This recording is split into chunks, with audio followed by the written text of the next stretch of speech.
Okay, good afternoon and welcome to 802 Scoop live from 185 North Main Street here in Barrie. Table Talk. It's a beautiful day. Can't complain. It's muggy, sunny sometimes, hazy, cloudy a little bit. They say maybe some thunderstorms, which means the dogs are going to freak out and going to have to go home and rescue them and all of that great stuff. But thanks for tuning in. Hi, Glenn. How are you? We have a faithful listener tuned in already. Bang, right out of the chute. So today we have a special guest. And for me, you're special anyway. You're somebody that I've known for the majority of my life, I think. And I met you when I was really young, and I think you were maybe 10 years old, yeah, either 9 or 10. 10, and we were at your camp on Nelson Pond. No, I think, not right? at Nelson. No, I don't have a camp on Nelson. Where did you have your camp? No, way back when? Didn't have Was a camp. it number 10? Were you renting it? No, we didn't. I remember have a going camp. there, and we watched the Super Bowl at wherever you were. Maybe it was where you and Janice living in I think Calais. it was at our house. So we were way out in the Willy Whackers. It was, That's what it was I know. at Woodbury Pond. Woodbury Pond. Yeah. We were way out in the Willy Whackers, and I think that Janice had even recently gotten stuck in the mud. That's right. Or some damn Yeah. thing. But Through that's mud where season, we were. she lost her car. Yep, Yeah. that's where we were. And out So there yeah, you with have a good memory, just a different spot. Yeah. You have some people tuning in saying, "Hi, Rick, we love you." So that's nice. Stitch, and then Cindy LaCroix. So anyway, I've known you for forever. Yeah. And then later in life, I was working at Aubuchon. Right. You were doing your whole welding thing. Yeah. You were always in there. Yeah. Getting something. Yeah. And so that's And how then we owned a reconnected. house up on Colby Street. Yeah, and so that's how we reconnected. But anyway, so very good friend, somebody I've known for a really long time, have a lot of respect, love, admiration Thank for, you. have Thank you, learned a really. ton from you, and I'm super excited to have you in here. And I feel the same about you. I've learned a Thank lot you. from you. And I mean, we're going to discuss your journey, and Yeah, it's thank it's no simple one. It's it's exciting. It's sad. It's funny. It's everything. Like Right. all the feels are Yeah. in your many lives. Right. That's what I say. Yeah. The saying 9 lives, got nothing on you. No. So I'm going to turn it over to our special guest, Rick Coyne, and let you introduce yourself. So my name is Rick Coyne. I've had a very eventful life, to say the least. I was born in Somerville, Mass. I grew up in Woburn, Mass from age 4 until I was 12. I moved to Barrie, Vermont when I was 12 years old, which was a shock for me, coming from just basically in Boston. And the first thing I remember when I came to Vermont was the mountains, because I had never seen mountains, and the mountains were just beautiful. And I remember seeing Cobble Hill, thinking that was the biggest mountain I'd ever seen in my life, you know. And so I went to Barrytown High School, which was graded school, which was an experimental graded school. It was open. Everything was open.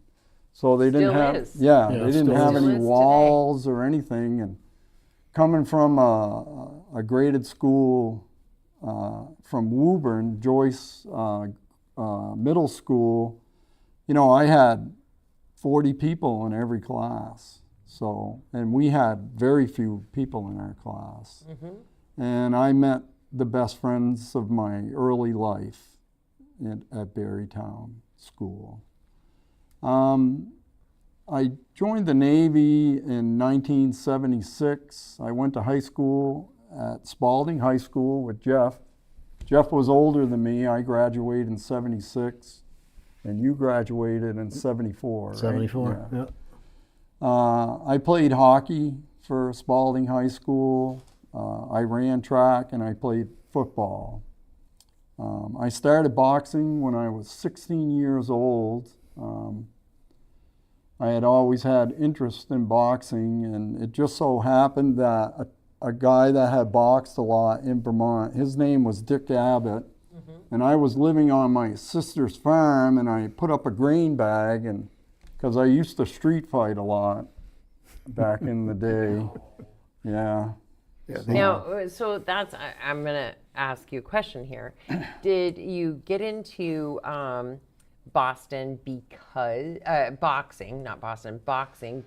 of necessity? Like, did you feel like something you needed to do to protect yourself? Yeah. Or did you do it because you just thought it was fun?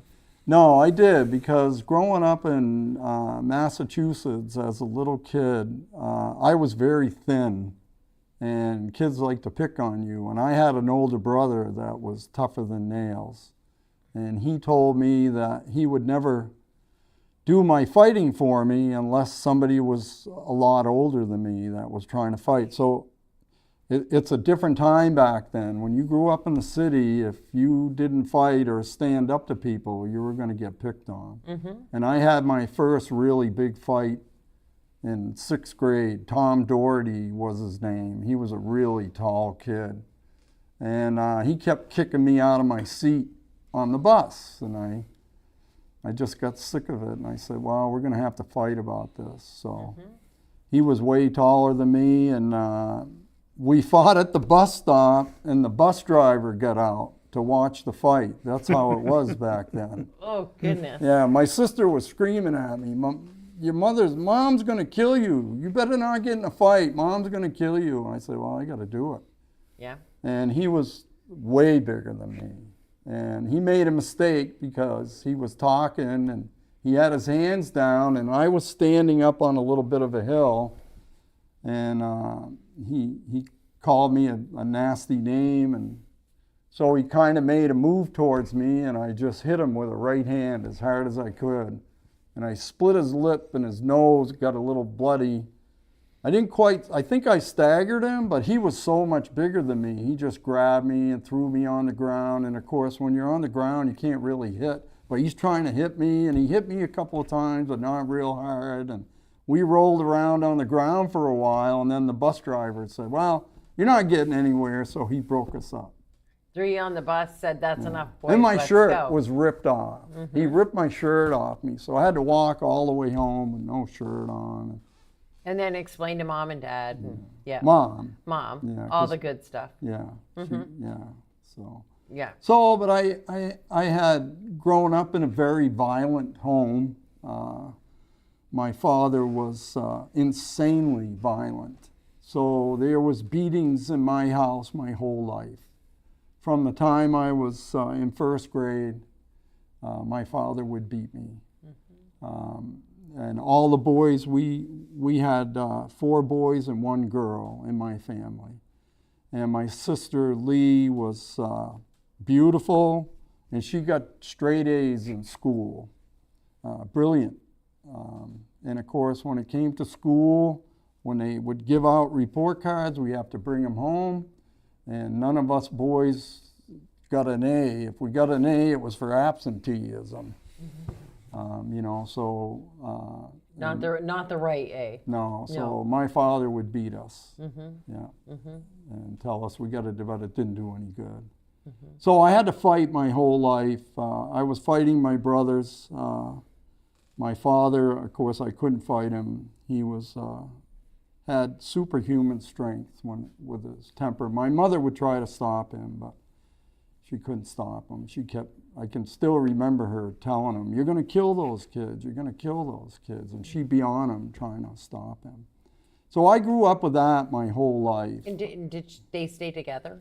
Yeah, your whole my life? mother never, my mother should have divorced him. She should have never, he should have never had kids, because we were I can't explain it. We weren't, we were told to be seen, not heard. You know, there was never any encouragement from him or anything like that. I don't even know why he wanted kids. So, but he loved my sister more than anything. He never hit my sister.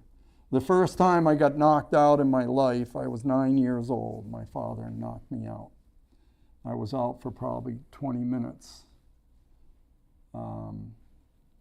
So, you know, this was my life growing up. And the interesting thing about that is that for a while, people really loved my father because he was funny, he was very handsome, very strong, and then they learned about what was happening in behind closed doors. Yeah, they learned.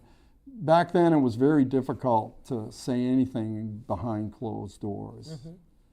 So as a kid, when I would go to somebody's house, like my best friend's name was Jimmy, I would go to his house, and I would, second grade, I was allowed to walk to his house, and I would go in that house, and it just struck me, I couldn't believe it. I was like, wow, these people don't fight and scream and holler. They're nice to each other. Yeah, they're nice to each other, and you know, I never knew that. And we thought, you know, my brothers thought that everybody was living the way we were. Well, no, we were the exception. So I did everything I could to stay out of my house. And I can say the people that I would sleep over people's houses all the time. Matt, Norman, Bernie, Mike, all these people in Barrie would, and Matt especially, his family took me in, and I would stay there maybe 3 times a week just to get away from my house. And they don't know any of this, you know. So I think I've always had a beautiful heart in my life. I've always wanted to have somebody love me and care about me, and I've always showed that to people. But as being a little boy, you want your father's love more than anything, more than your mother's love. And, you know, no matter what I did, I could never get that. And my father loved hockey, so I started playing hockey in Boston when I was 8 years old to try to impress him.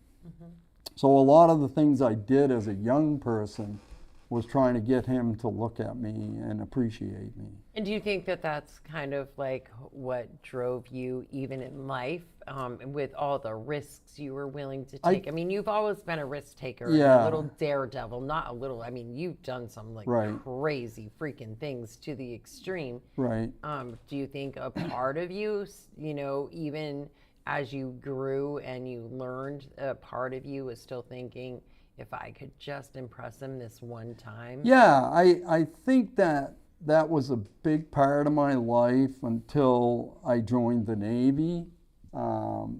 And, you know, I look back on that, and I ran away my sophomore year. I couldn't live.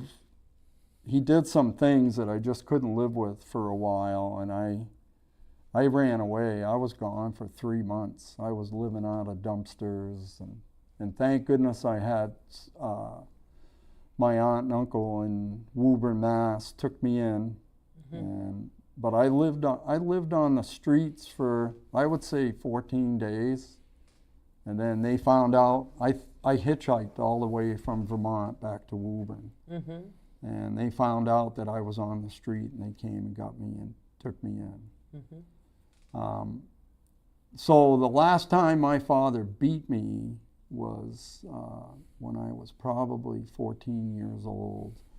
And he tried to come, I got a job at Dunkin' Donuts in high school, and he tried to come down to where I was working, and he wanted to beat the crap out of me at work. Well, I saw him coming in through the window, and nothing would stop him. Nobody could stop him.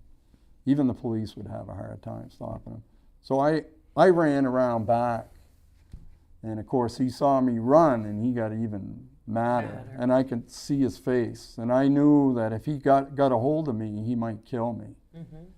But anyways, I went around back and he came around to get me, and I was running track, so he kept running after me. He couldn't catch me. So I kept running around the car, and I told him, I pointed at him and I said, hey, I'm going to tell you something. You're never going to beat me again. Never going to hit me again. And boy, he tried to jump over the roof of the car to get me. And I just ran, and that's when I ran away. I took off for 3 months. So but eventually you do come back. I do You come to back, Vermont. and I think because being the middle child too, you have a different outlook on maybe family. You're more independent. You're kind of in between the young kids and my sister, and I think I've always been kind of independent in my life. And he told my mother, and my mother told me this when I was 34 years old, that he hated me the most out of all the kids. And that's because I bucked him. So I think, like you said, I think that's driven me a lot in my life to get through very hard times in my life. So with that little bit that has been said so far, now we can say that the premise of you coming is that over the next little while, we're going to kind of pick apart your life, because you're right in the middle of writing a book. You've written the book. You've gone through a couple of drafts. You're working with some really fantastic people to get the job done. But we're going to be talking about your life and your experiences and some of the crazy, crazy things that you've done and you've gone through and literally cheated death. Many times. And we're going to talk about those things. And we kind of started about, where kind of when you were young, you're now in Vermont, you're going to the Navy. And we'll pick it apart a little bit today. And then over the next little while, we'll continue to do that until people know that this is what we're talking about. We're talking about your upcoming book that we hope will be like this big, huge bestseller, as it should be. I mean, it's going to be a fantastic read. I've read the rough draft, and then I think the final draft, and then the real book will be amazing. Will be amazing. And so, so with that, we're going to expect a signed copy here for the table. With you saying all of that, I guess my goal is about this book and about doing this series with you is to let people know that the struggles in our lives, you can either go one way or the other. You can learn from them and become a better person, and that's what my goal is to show people that through all the diversity in my life, that I've grown into a person, a kind person, a person that has a beautiful heart. And I've grown into that person because of all these trials and tribulations in my life. And anybody that's out there struggling can do the same thing. Absolutely. And I think that your extremism over the years turned into an extreme of the extreme need to have peace in your life. And you have found that. Yes, I have. Definitely. Some people never do, but you have found that. You've gone through a lot, but you have found that. And I feel that the key to life is to have a peaceful mind. And I've been working on that for 20 years now, and I have that. I know who I am. I have a great sense of myself, and I know I have a beautiful heart, and I care about people, and I care about helping when I can. And to me, that's the keys to life. So in getting into this, let's kick it back a little bit and say, in life, are there, in your younger years, let's say from 18 prior to, are there any moments that you remember fondly? Were there times that there were some happy moments, something in your life that really stands out? We had my father and uncle bought 2 cottages in 1967 on Pine Point, Maine, which is a beach. It's north of Old Orchard Beach. We were 1 road away from the beach.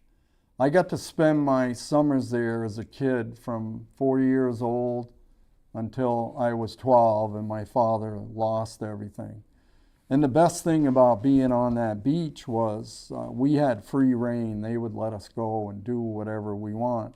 But even better was my father wasn't there during the week. He only came on Saturday and Sunday. And as people know, when you walk on a beach, it's very peaceful and good for your soul. And I had great friends there, and we had a lot of family there, and we had softball games and touch football, and I learned how to surf and body surf. And so that's like my best place to go. I love going there. Even today, I love to go there. So I would say that skating was a big part of my life as a young kid. I ice skated, I roller skated, and it's kind of ironic. My parents met each other roller skating, and they were both dancers on roller skates, and they competed. And I think what changed my father was he went to the Korean War, and he had to do hand-to-hand combat and watch people die. And my mother told me he came back a different person. And never got help. Never got help. He never got help for his PTSD. And he was a big, strapping, handsome man. And when my mother went to pick him up, she walked right by him. She didn't even recognize him. He weighed 130 pounds. Wow. And he was in Korea for 1 year and 2 months. So I think, you know, it's hard for a young kid to forgive people because you don't know, you know. I wouldn't know. And I have come to some type of terms with that, but, you know, you can't treat people the way that we were treated. So. Yeah. No, you shouldn't anyway. No. So the camp, that was a good time in your life, and yeah, there the cottages. are some you know, fond memories of that. Oh yeah. And then you come to Vermont, you do, you know, meet some really great people. Great people.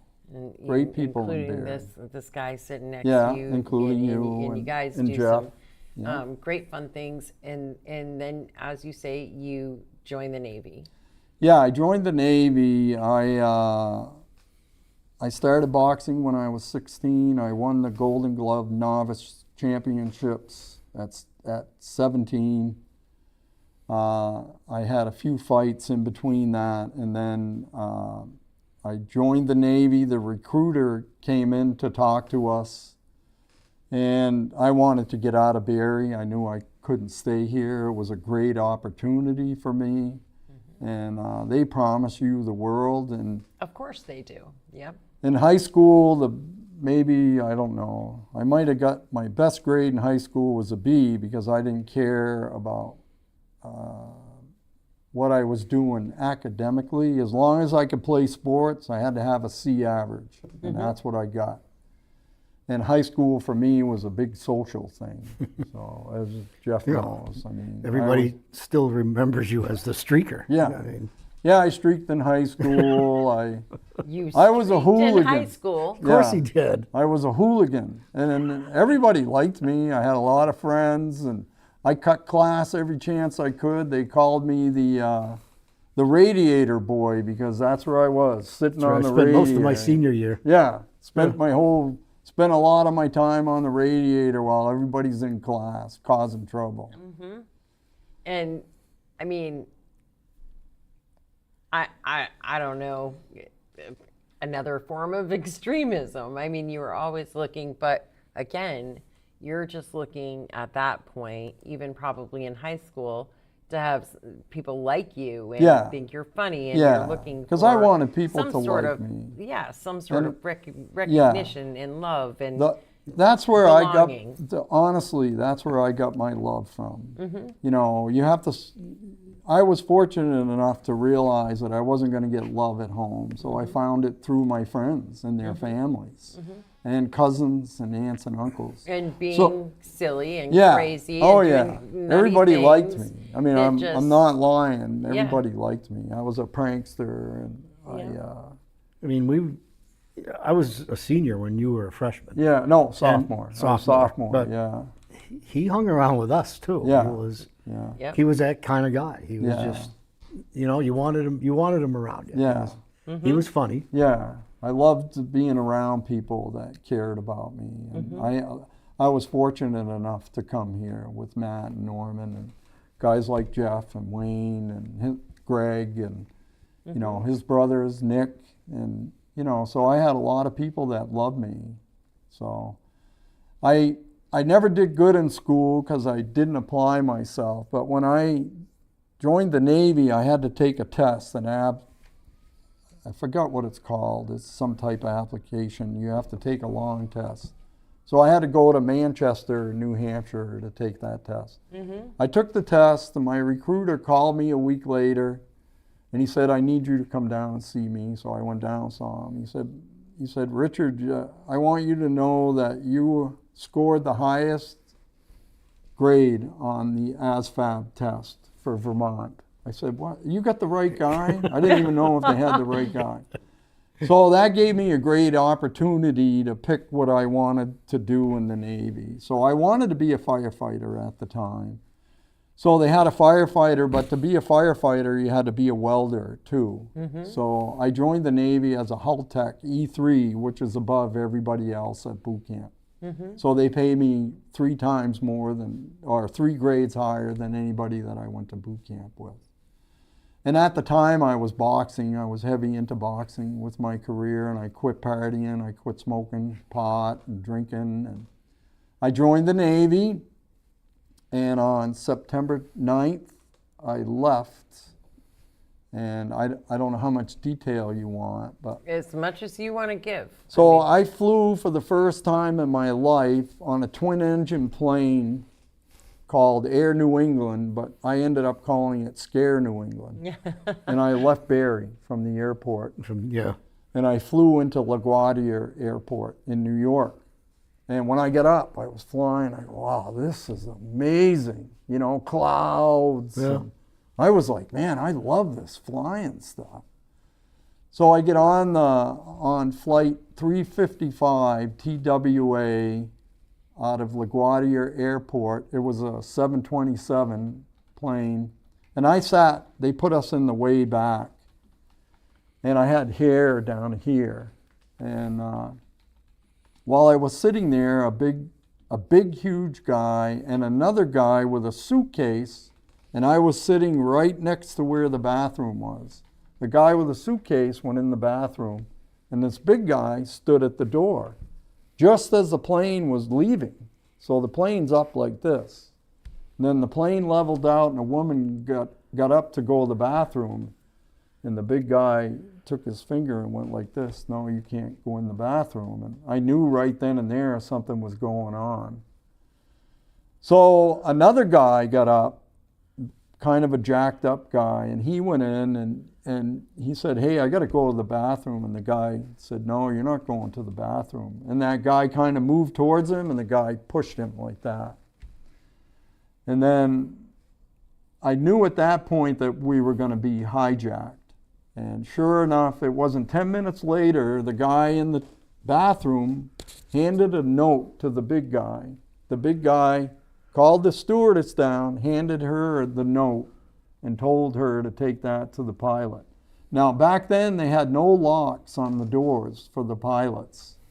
And because of this hijacking, all of that changed. That's why we have the safety we do.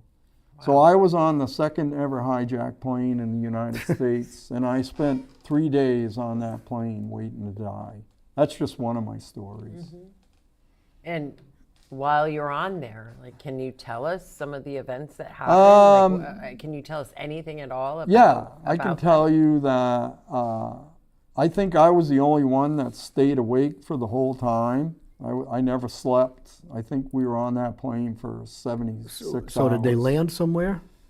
Yeah, they had to land, so the plane wasn't large enough to go. They wanted to take us to Pakistan but because it was a 727, it wouldn't go that far. Right. So we flew from New York to Montreal, fueled up there, from Montreal to Gander, Newfoundland, from Gander, Newfoundland to Keflavik, Iceland, and then from Keflavik, Iceland, we were trying to fly into Europe to get gas, and they wouldn't let us land in London. They sent up fighter jets and said no, because nobody wanted a hijacked plane. You know, that's an international thing. So in the meantime, the pilot came over the intercom and told us that we had 20 minutes of gas left, and if we couldn't land somebody somewhere, he was gonna take us out to the ocean and try to ditch the plane there. Fortunately for us, Charles de Gaulle Airport in France finally decided to take us when we had 5 minutes left of fuel. So they made us sit up in the windows with the windows open, and just as we landed, I looked over and they had snipers lined up on both sides of the landing strip. So when the plane stopped, they shot all the tires out from the plane. So that was it. We weren't going anywhere. And that's when it got really crazy. So they stormed the plane, basically. No, they didn't storm the plane. It's the only hijacking in history where their demands were met, because all they wanted was leaflets dropped in all the major cities in the world. And they had all those leaflets already in all those major city airports, and they dropped them. They dropped them in New York and Boston, and they were the Croatian Liberation Organization, and they wanted freedom from Russia. And that's what it was all about, their independence, fighting for their independence. But Wow.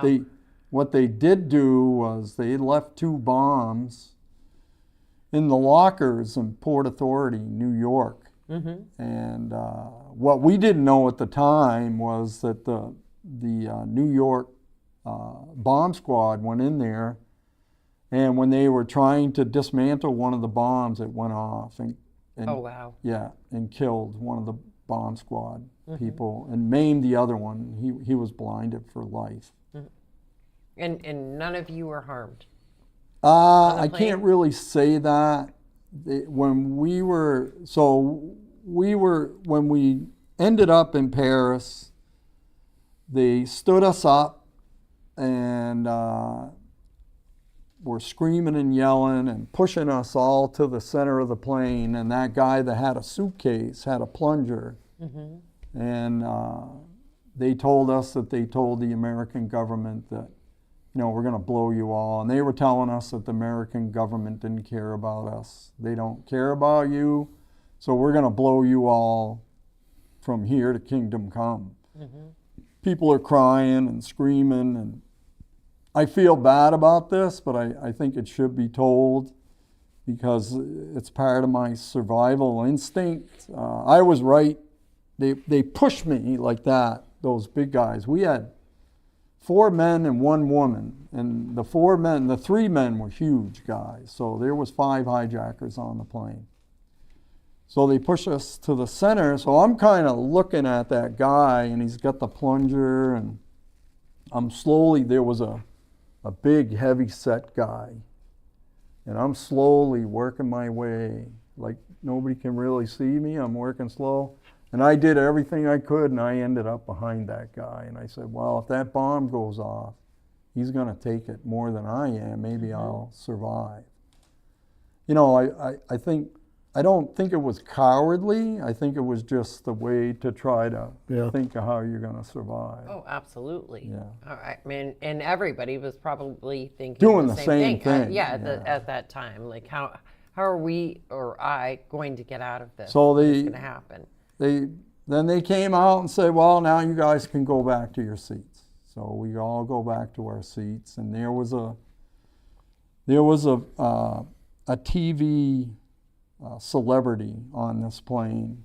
He was from San Francisco, and he got up and started saying, I got to get off this plane. And well, two of those guys took him down near us and beat him bad. And then they took him, because all the toilets were backed up. They took him and stuffed his head in the toilet. Then they brought him out and they said, does anybody else want to have anything to complain about? And then Wow. the stewardesses grabbed him and took him to the front of the plane and cleaned him up. Mm-hmm. And there is one thing I really want to mention, that the stewardesses on this plane were unbelievable people, heroes. Basha Reeves was a stewardess. She was probably 5'2", had red hair, and she did not take any crap from those hijackers. She did everything she could to keep us from getting killed. Mm-hmm. And if you saw how brave she was, you would be so proud of what she did. And she was the go-to person for the whole 76 hours. Never slept. Those pilots never slept. The stewardesses never slept, because I never slept. Mm-hmm. And those pilots did an amazing job. They were flying all the time, landing, flying, circling all the time for 76 or 78 hours. That in itself is scary. Yeah. I mean, that is super frightening just to think of that alone. Yeah. And so when, I say no one got harmed, the long-term effects, the, Yeah. PTSD, Yeah. the mental, PTSD, had to be incredible. that celebrity, and the people, the bomb squad got harmed. Mm-hmm. So they ended up giving up, but they stood us up 3 more times to blow us up, and then they gave up once they found out that all the leaflets were dropped. Wow, incredible. And then I was on the international news. I was the first one. They interviewed me and 2 other people. Mm-hmm. And then I was a kind of a key witness in the trial. So I went to boot camp, and during boot camp, which I didn't know, I was at boot camp was 9 weeks long. I was there for 6 weeks. And at 9 o'clock at night, just as we all went to bed, a captain came in, which is unusual in boot camp. They turned all the lights on, and he called out my name and told me to come front and center. He had to talk to me, so I talked to him, and nobody heard what was said, but he told me, he said, hey, are you that guy that got hijacked? And I said, yes, sir. He said, well, I want you to get all your stuff, put it in your sea bag, you're coming with me. So, of course, nobody can talk. So I get my sea bag, I go with him, and they flew me to New York City. For 2 weeks, I was in New York City. I had Secret Service on both sides of me the whole time. And they threatened to kill my family and threatened to kill me, and because of the trial was coming up. Wow. So I had to go and give my deposition in front of the Attorney General for the whole country. Yeah. Yeah. And I gave my deposition.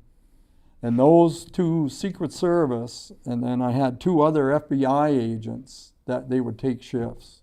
They treated me like gold, took me out, took me to dinner. They took me to their police bar, and I had to be in by 11 o'clock. So I went there 3-4 times with them, got to meet all the police, and it was quite an experience.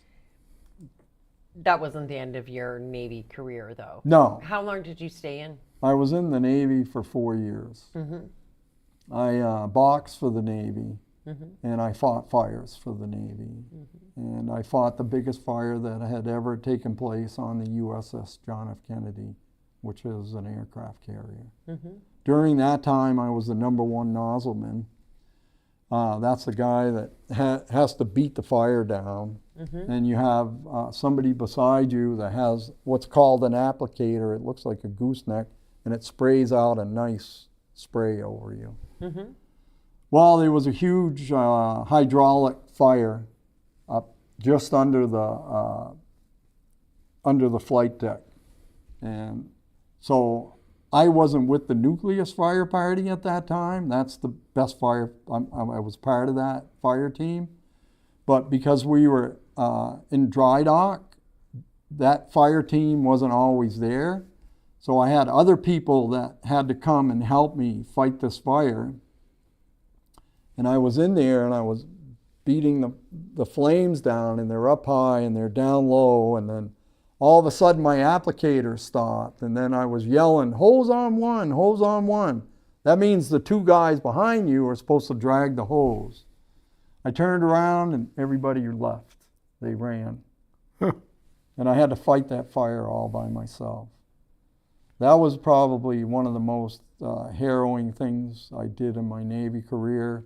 That plus another time we had another big fire down in the lower decks where they stored the Kleenex and toilet paper. Mm-hmm. And of course, people that are on that ship, there's 5,000 men on there, they're doing everything they can to get off of that. So they start fires, they throw pipe wrenches, they do all kinds of stuff to, stop the ship.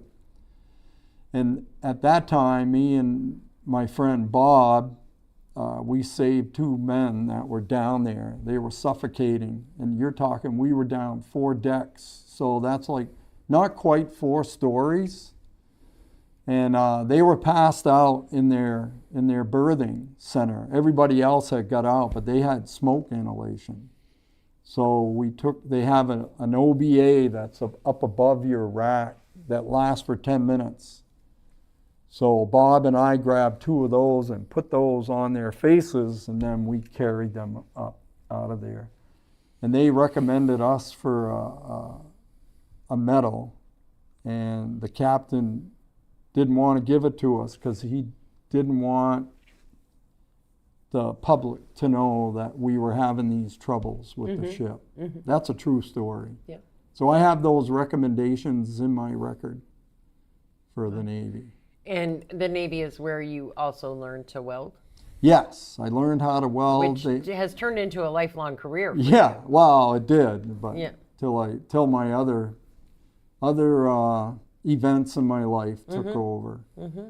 But yeah, I learned how to weld. They have the best welding schools in the United States, and I became a certified pipe welder and high pressure pipe welder, high pressure plate welder, and TIG welder.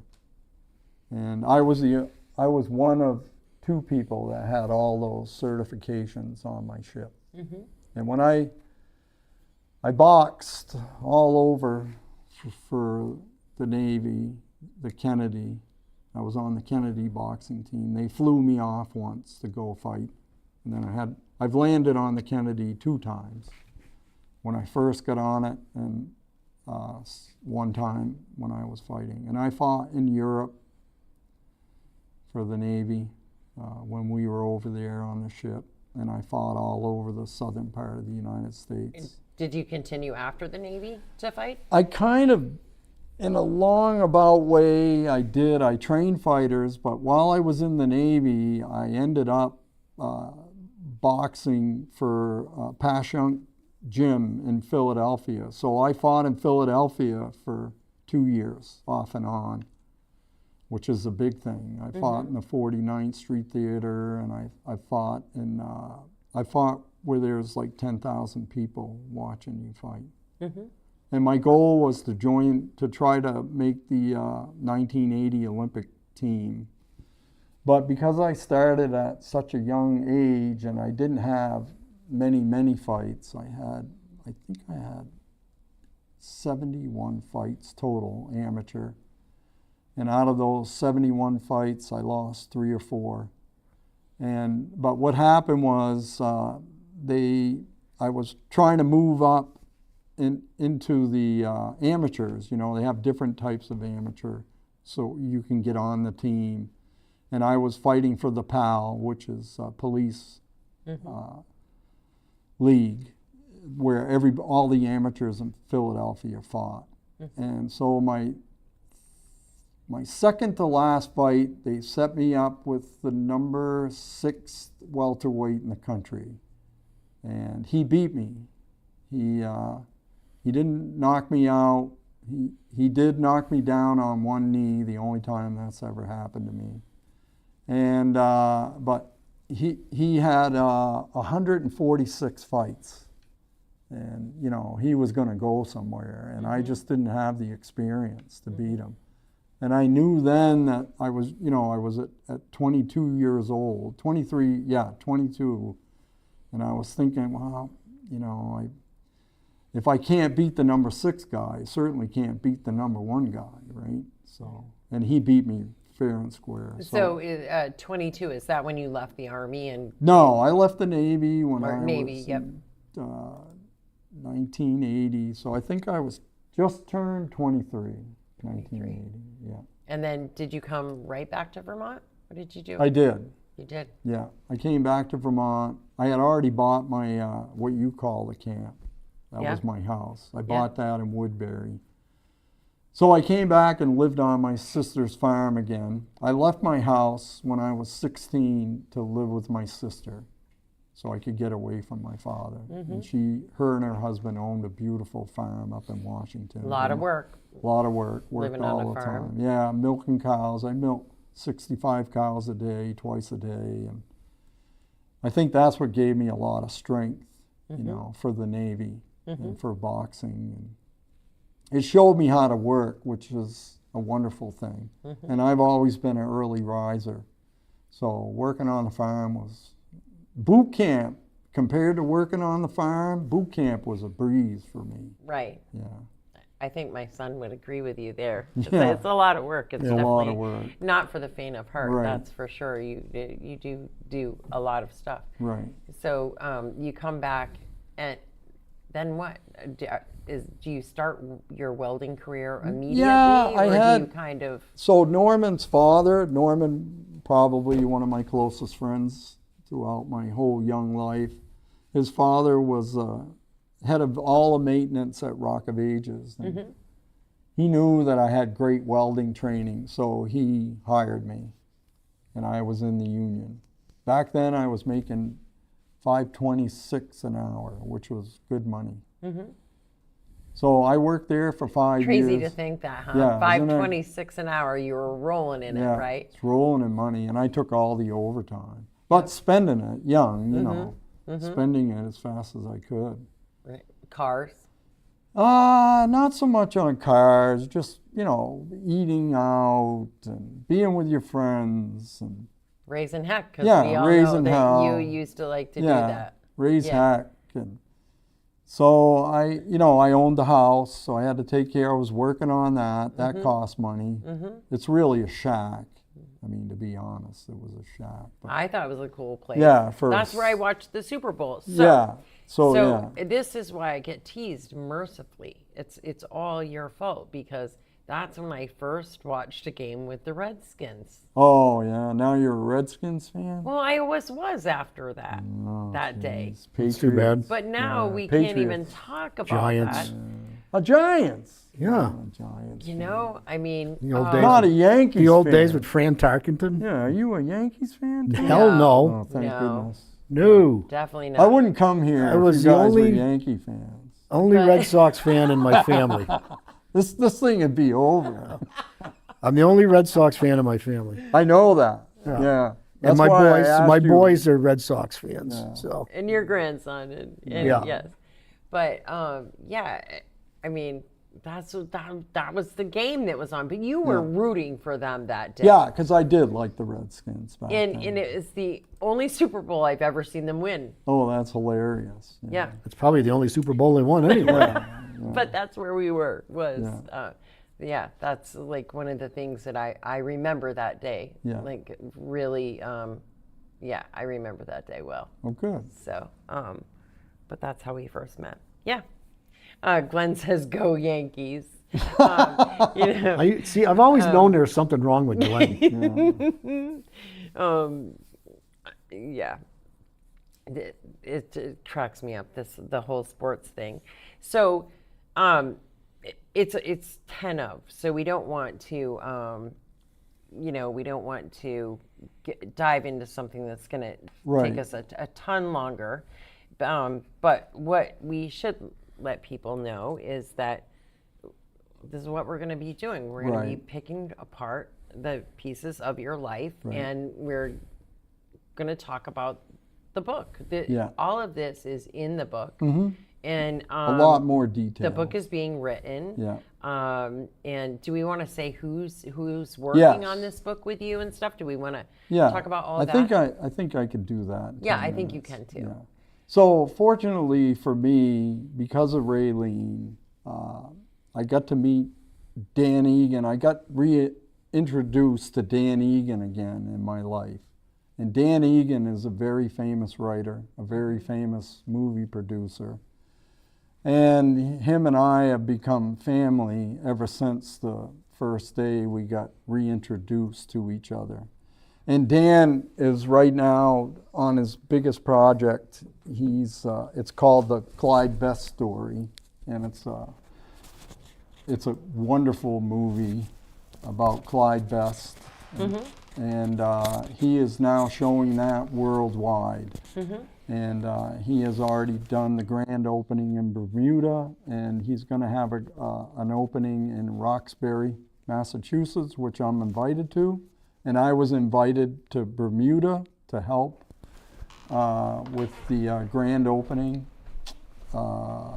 Not the grand opening, but before the grand opening, we had, they kind of did a smaller opening for the government and Clyde Best Friends and all of those people, and Dan invited me to that. And I helped him with, I would say, logistics and maybe just being a kind and happy face around. So I was there for a week, which was amazing. So that made my countries, I've been to 32 different countries now. Which is incredible. Yeah, Bermuda. And we're going to talk about that. We're going to talk about Yeah. all the different places that you've been. Yeah. We're going to talk about ice climbing accidents. Yeah. How I had- avalanche. How I had to learn how to walk and talk all over all again. over again. We're going to talk about your 30 time living in China. the different jobs you've done. Yeah. I mean, you have done so many extreme crazy things, but Yeah. absolutely amazing things. Well, thank you. That most people would. Well, we only see it in the movies or read it in Yeah. the book, right? And most, But we're going to read this book. We're going to learn about this book, and Yeah. it's all true stuff. This Yeah, isn't it's all something true that just stuff. was, pulled out of somebody's Right. head and written so that, somebody can pick up the book and read it like, Right. this is all real, really raw stuff that happened in your life that It you've did. experienced, and we're going to pick it apart, and I'm super excited to do And that. I can't explain, I'll try to explain Yep. how support from people has made a huge difference in my life. And how sometimes somebody does something small for you that doesn't mean a lot to them, but it can mean, a lot to yourself. And this includes people that I work with now. I work for a wonderful company, Danforth. And everybody that I work with has always supported me, always made me feel like I have a home. And people like you and Jeff and all my friends, all the people that I've met throughout my life, throughout the world, that have helped me in my life, And at some point, I'd like to recognize some of those people. Absolutely. Maybe not last names, but Absolutely. and there's tons of them. I mean, I got a list that long. And who knows, maybe we can talk some of them into coming in here, Well, sitting Dan- down with you sometimes. Dan's- And yes, we yeah. know that Dan's going to come in, and Dan really wants to come in and super sit down excited with to me. have him, Yeah. for sure. To And have I the can't two of you in here. Thank you enough for this opportunity, and thank you, Jeff, for being here. It's like when we were talking earlier. Yeah. There's an age difference, but when and he'll agree with me, when you're on a sports team, Yeah, it doesn't matter. no, it doesn't Like you were on the JV team. Yeah, But we all stuck together. Yeah. If somebody was to screw around with him and Oh, I was yeah. there, I would have went over and Same backed with him me. up. And yeah. It's like a family thing. Yeah. I think it says Daniel Rodriguez. It says, I hope I make the list. Uh-oh. He'll get on that list. He'll get on that list. Maybe a story or two we're going to hear about He's a tall, handsome guy. He is. Yeah. I'm sure he's watching me smile. I Yeah. hope you're doing good, buddy. He's you have a lot of people watching you, for sure. A lot of people who, Jane Bauer. Oh yeah. Hi, Jane. She's tuned in. Hugs to Gemma. Catherine Gatone. Yeah. Went to school with. Oh yeah, Kathy. Cindy LaCroix. Yeah. Cindy was a big part of me doing this book. Cindy gave me the confidence to do this book. And then we have our faithfuls too that are. Is that Also, Cindy? you gave me the confidence to do the book. Is that Cindy? That's David and Gary's sister? No, they're relatives. No, she married Mo LaCroix. Oh, okay. Yeah. And then Stitch, which I can't. So they told us back who that was.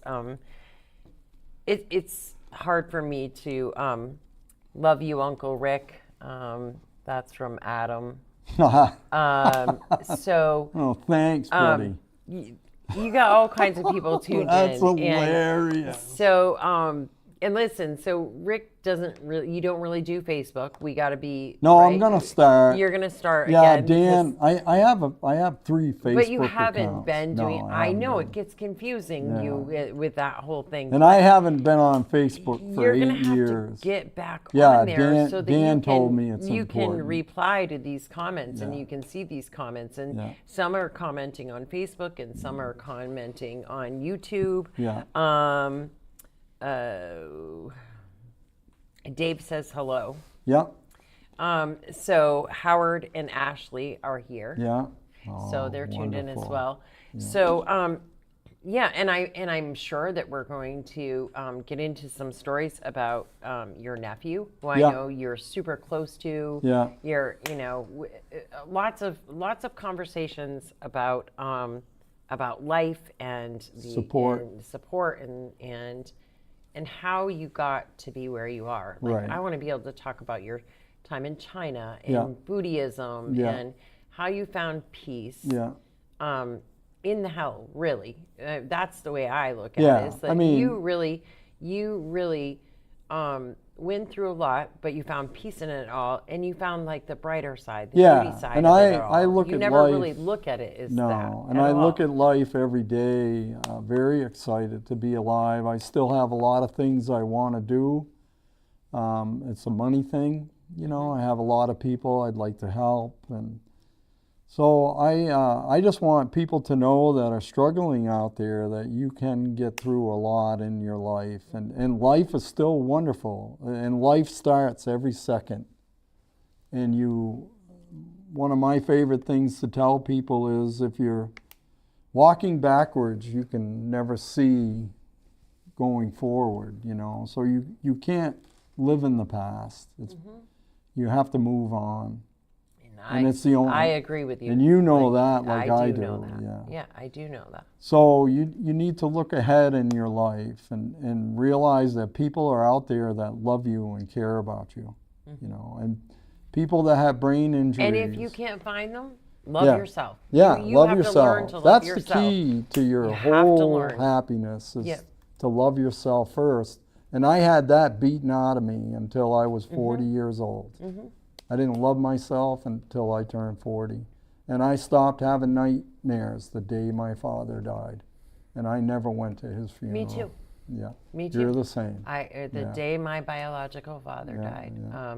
it would never been a bigger relief in Yeah, my life than Same that with me. day. And I like to say that we can't pick our family, but we can pick who we want to spend our time with in our lives. And it doesn't have to be family just because you are a family. So. Tom Walker says, Cowboy Coyne, yeehaw, you're killing it. So with that, it's we're going to sign out for now. Okay. And thank you so very much for Yeah. coming, for being willing to do this Yeah. here on this platform. And I look forward to having you back so we can I'd like continue. to say to everybody something that Dave W. says. I want to send you all hugs and kisses. There you go. And thank you, Raylene. I love you both. Thank you, and I love you too. Yeah. And we'll see you all soon. Always a tune pleasure, buddy. in. Yeah. Tune in this afternoon, 3 o'clock. Pastor Ray will be here with us. We are going to talk about some upcoming event, well, a big upcoming event, an anti-bullying campaign rally that we're going to have here in the city. Just got the approval to do that from the city. Thank you, Nicholas and council and the mayor and everybody who gives the go-ahead for that. And thank you to all the community partners. We're going to be talking about that more, what Pastor Ray is doing in the city to help bring the community together, awareness. We're going to talk about bullying, all kinds of things. So tune in, 3 o'clock. Pastor Ray from the Heading Church will be here with us. And then tomorrow, also at 3 o'clock, we will be joined by the Lieutenant Governor, John Rogers, will be in here with us as well. Yeah, we'll go from there. It's going to be a busy week. Yeah, council meeting tonight. Council meeting Yippee. tonight for Jeff, and Open Hearts meeting with me. Come join me. Open Hearts over at the Turning Point Center on Air Street in Barrie. It's just a place for, if you love somebody or that is struggling with substance use disorder, or if you are, maybe you've made it through and you can teach some of us a thing or two. It's the place to be, and the meetings are growing. We've gotten a lot more people coming. Jeff comes sometimes with me, which is great. Love to have the support, but it's just a place where we can be, where we are not alone. So stop in tonight, Air Street, 6 o'clock. And if you're not there, tune into City Council, and we will be posting soon when you're coming back. Sure. We're gonna work all that out. And Yeah, that's a lot. We'll give you the next little bit. We've I've just had barely many events in my life. many that's for sure. many events, and we've just barely touched the tip of the iceberg. Right. And we'll talk about those two, kind of. Yeah. Oh yeah. Take that's care, fun. everyone. Have a great day.